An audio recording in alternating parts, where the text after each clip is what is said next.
कानी बहू।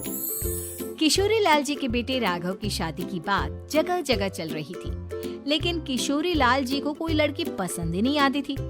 और उसकी एक ही वजह थी, किशोरी लाल जी का लालची होना। उनको लड़की वालों से मोटा दहेज चाहिए था और इसी चक्कर में एक दिन वो एक बहुत पैसे वाले के घर अपने बेटे का रिश्ता लेकर पहुंचे। उस आदमी का नाम था ओम प्रकाश। देखिए किशोरी लाल जी, मेरी एक ही बेटी है और मेरी सारी संपत्ति जायदाद सब कुछ मेरी बेटी नैना का ही है। पापा, नाम से लगता है बहुत खूबसूरत होगी। कितना अच्छा नाम है ना, नैना। हाँ, वैसे बात तो सही है आपकी। अब इतना पैसा है, जमीन जायदाद है, इकलौती बेटी, आप भी क्या करेंगे? सब कुछ उसे ही देंगे ना। बिल्कुल ठीक पहचाना आपने। बस बेटी की शादी और सारी जायदाद उसके नाम। पापा, बिना देखे हाँ कर दीजिए ना। इतना अच्छा रिश्ता फिर कहाँ मिलेगा? माला माल हो जाएंगे हम। मैं अपनी बेटी को बुलाता हूँ। अरे नहीं नहीं नहीं नहीं, आपकी बेटी का नाम नैना है, सुनकर ही लगता है बहुत सुंदर होगी। रहने दीजिए अंकल, मैं तो आपकी बेटी के नाम से ही इतना खुश हो गया हूँ कि उसे बिना देखे शादी करने को तैयार हूँ। अब तो मैं उसका चेहरा सीधे शादी के बाद ही देखूंगा। और इस तरह राघव नैना का चेहरा नहीं देखता और उससे शादी कर लेता है। शादी के बाद अपनी सुहाग रात पर जब राघव नैना का घूंघट उठाकर देखता है तो नैना की आंखें बंद थी। कितनी खूबसूरत हो तुम नैना, जरा अपनी आंखें खोलकर मेरी तरफ देखो तो सही। नहीं, मुझे शर्म आती है। अरे, मैंने तुम्हें शादी से पहले भी नहीं देखा और अब अगर तुम आंखें खोलकर मुझे देखोगी भी नहीं तो मुझे अच्छा कैसे लगेगा? इससे पहले कि नैना अपनी आंखें खोलकर राघव की तरफ देखती, अचानक से लाइट चली गई और राघव नैना को पूरी तरह से देख भी नहीं पाया।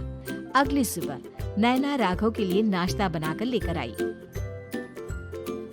अरे ये क्या, आधा पराठा सेका हुआ है और आधा बिल्कुल कच्चा। ये तुमने क्या किया नैना? बहू, तुमने क्या आधा पराठा तवे से नीचे लटका कर रखा था जो आधा सेका है और आधा कच्चा? मुझे जितना दिखेगा उतना ही तो सीखूंगी ना पापा जी। जहाँ जहाँ मुझे नजर आ रहा था वहाँ मैंने सीख लिया, जहाँ जहाँ नहीं दिखा वहाँ कच्चा रह गया होगा। इसका क्या मतलब है?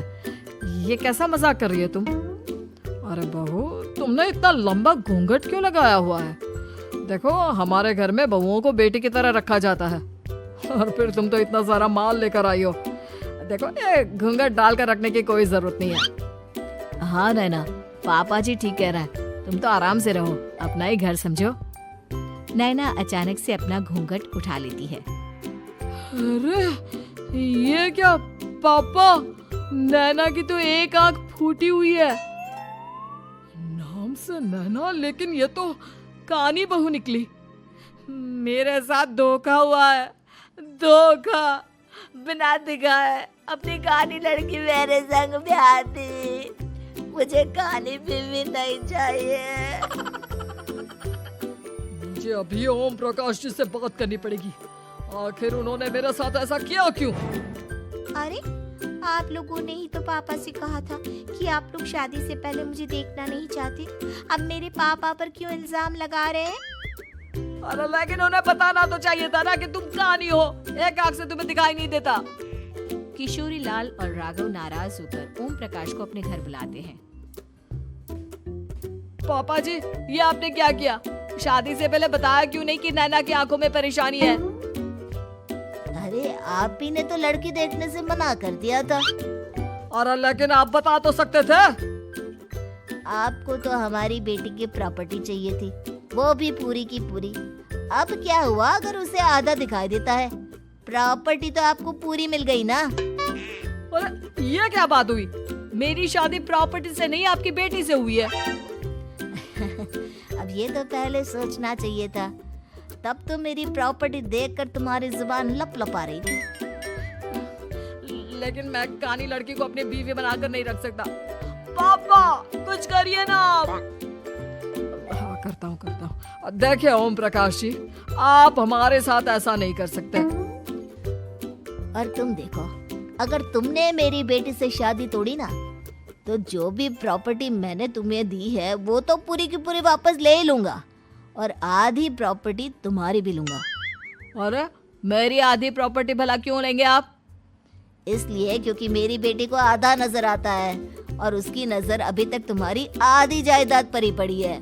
अब तुम उसे घर से निकालोगे तो कुछ तो लेकर जाएगी ना। और अगर हम आपकी बेटी को अपने घर की बहू बनाकर रखे तो? तो तुम्हारी पूरी प्रॉपर्टी तुम्हारी ही रहेगी, और जो मैंने तुम्हें दिया है ना, उसमें से बस मैं आधा लेकर जाऊंगा। अरे लेकिन अब आप अपनी दी हुई प्रॉपर्टी में से आधी वापस क्यों लेकर जाएंगे? अगर मैं आपकी बेटी को अपनी पत्नी बनाकर रखने को तैयार हूँ तो? इसलिए ताकि भविष्य में अगर तुम मेरी बेटी को धोखा दो तो उसके पास कुछ तो रहे जो पति का हो।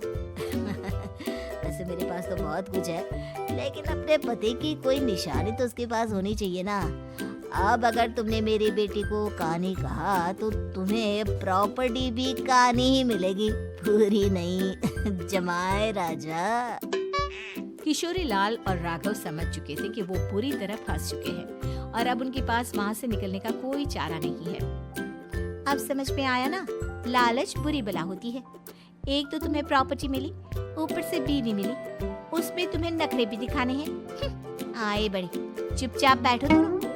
कुछ दिनों के बाद नैना राघव की कार लेकर बाजार घूमने निकलती है और जब कार लेकर वापस आती है। ये क्या? एक तरफ से मेरी गाड़ी पूरी खराब हो चुकी है। लगता है तुमने मेरी गाड़ी को किसी दूसरी गाड़ी के साथ एक्सीडेंट किया है। अरे अरे कितना बड़ा नुकसान कर दिया तुमने बहू। वो क्या है ना पापा जी, मुझे एक आंख से दिखाई नहीं दे रहा था, सामने से गाड़ी आ रही थी। मुझे तो सिर्फ आधा ही दिखाई दिया और वो गाड़ी मेरी कार से रगड़ते हुए निकल गई। अब मैं क्या करूं बताओ? आप इसे ठीक कराने के पैसे कौन देगा? तुम्हारे पापा? तुमने मुझसे इस तरह से बात की? अभी रुको। नैना राघव की शिकायत ओम प्रकाश को कर देती है। देखो राघव, अब जो मेरी आधी प्रॉपर्टी तुम्हारे पास थी ना, उसमें से आधी और मैं लेकर जाऊंगा, क्योंकि तुमने मेरी बेटी को डांटा। अरे नहीं नहीं पापा जी, गलती हो गई, माफ कर दो। गलती की तो कोई गुंजाइश ही नहीं। अगली बार मेरी बेटी को डांटा तो बची हुई आधी में से आधी और ले जाऊंगा। लालच के चक्कर में हम दोनों ने बहुत बड़ी गलती कर दी बेटा। एक तो तुम्हें कानी बहू मिली और ऊपर से जो माल मिला वो भी काना। इस तरह राघव की हर एक गलती पर ओम प्रकाश उसकी प्रॉपर्टी का आधा आधा हिस्सा लेकर अपना सारा माल वापस ले गया और राघव को कानी बीवी से काम चलाना पड़ा। भाई लालच वाकई में बुरी बला है।